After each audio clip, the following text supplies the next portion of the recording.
If you get yourself elected to Congress, the first thing you need to do is take a week-long trip to Israel.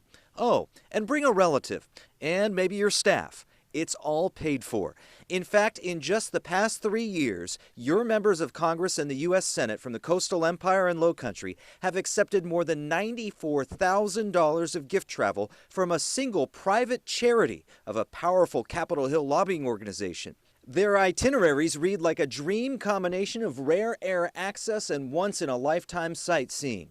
Business class airfare, meetings with prime ministers, 4-star hotels, and swimming in the Dead Sea. In 2011, Congressman Jack Kingston took his daughter on a 6-day trip in April, which is allowed under House ethics rules. He defended the trip as a learning experience. When business people travel, generally they're allowed to take a spouse with them. But would the company pay for it? Yes, the companies do pay for it. Congressman John Barrow was also on that trip. One of his staff had already taken the same trip over winter recess in February. Well, no one should be able to profit from their service in government, and a fact-finding visit to our ally in the Middle East, Israel, is certainly not in that category. But later that summer, the FBI investigated if something more than fact-finding was going on one of these trips. Freshly elected Congressman, now Senator Tim Scott, took an 8-day trip. He brought his nephew. The FBI probed the conduct of several other lawmakers on that trip after an alcohol-induced late-night skinny dip in the Sea of Galilee. Even an FBI probe didn't stop the trips. A member of Senator Johnny Isakson's staff got 8 days the following summer in 2012. And just this past summer, Congressman Mark Sanford, just 3 months on the job, got a special waiver from the House Ethics Committee to take his then-fiancée, Maria Belen Chapur, on the trip with him. It was his first trip as a congressman, in a delightful full circle with his former mistress, who he went to visit in Argentina on another trip that raised eyebrows. The explanation on the ethics waiver, quote-unquote, educational purposes. A Sanford spokesman said, quote, on this trip, 25 of 26 members brought their spouses. Accordingly, he elected to bring his fiancée, and he received formal approval in advance, unquote. In fact, education is the mission of the organization that's plying all of these lawmakers with free travel, lodging, tours, and security. The America-Israel Education Foundation, on its one-paragraph website, states as part of its mission to fund educational seminars to Israel for members of Congress and other political influentials, and makes no effort to hide that they are the charitable arm of one of Washington's most powerful lobbies, AIPAC, the American Israel Public Affairs Committee. But while they spend millions each year in lobbying, their tax-exempt organization can freely spend untold amounts more to quote-unquote educate members abroad. And by and large, these trips are fantastic investments. AIEF's entire budget was more than $45 million last year.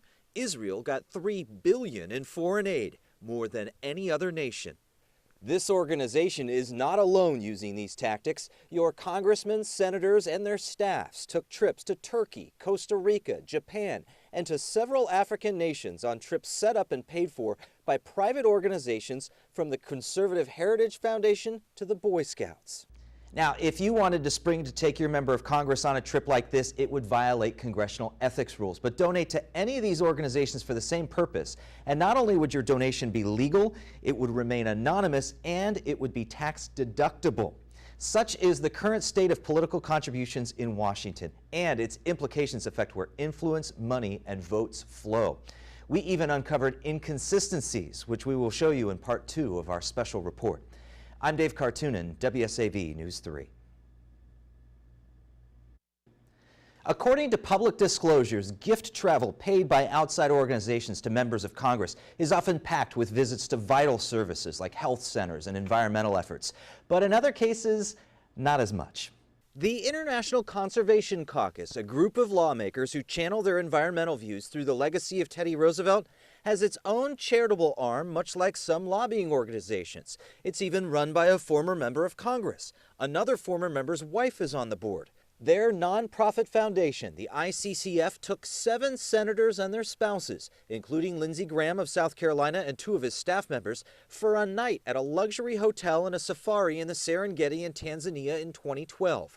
Total price tag for just Graham and his 2 staff for the one-day trip, $4,300. Some of the expense involved physically opening up the resort for their trip. Graham isn't the only local member to benefit from these ICCF trips. A legislative aide for Jack Kingston took a trip with the group to Costa Rica for 6 days in February. No itinerary was submitted with the trip, but accommodations included this surf hotel and a luxury colonial farm. Total cost, $2,100. But generally speaking, though, on those staff trips, because there is public scrutiny, they are putting in a 40 and 50-hour work week. But who benefits from a trip organized by a conservation foundation that serves members of Congress? The League of Conservation Voters gives Kingston a 10% lifetime score on environmental issues. Graham edges him out with a lifetime score of 11%. The sources of these trips can also create glaring conflicts of interest. In some cases, political organizations like the American Enterprise Institute also dole out campaign contributions to their favored candidates. Since they don't employ lobbyists, they can treat Senator Saxby Chambliss and his wife to a weekend at the exclusive Cloister Resort on Sea Island for an off-the-record policy forum. That's right. For the past 3 years, Senator Chambliss took gift travel to his own home state to literally be cloistered from his own constituents at a private resort for a forum that can't be discussed. Chambliss spokesperson Lauren Claffey called the forums, quote, great news for the local economy. Senator Chambliss returns to Georgia almost every weekend and is readily available to his constituents both at home and in D.C., unquote. Last year, then Congressman Scott joined him and brought his mother and her friend.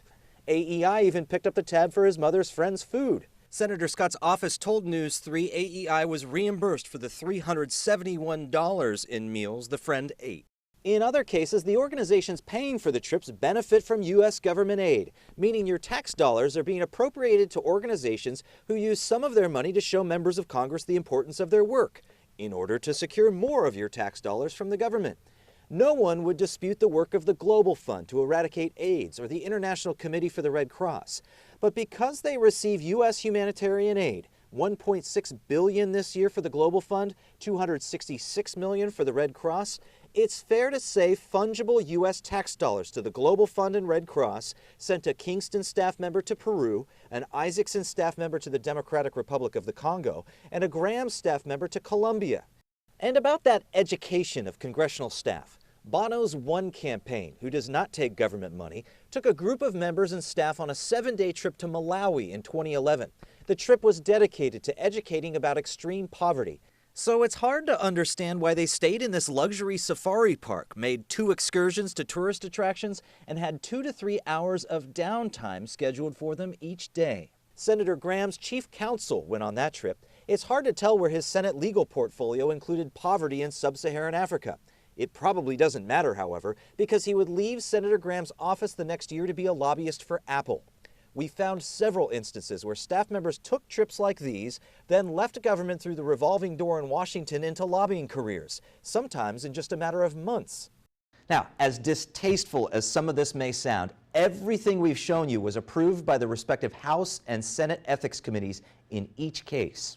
But congressional ethics rules require members of Congress to sign their approval of theirs and their staff members' trips.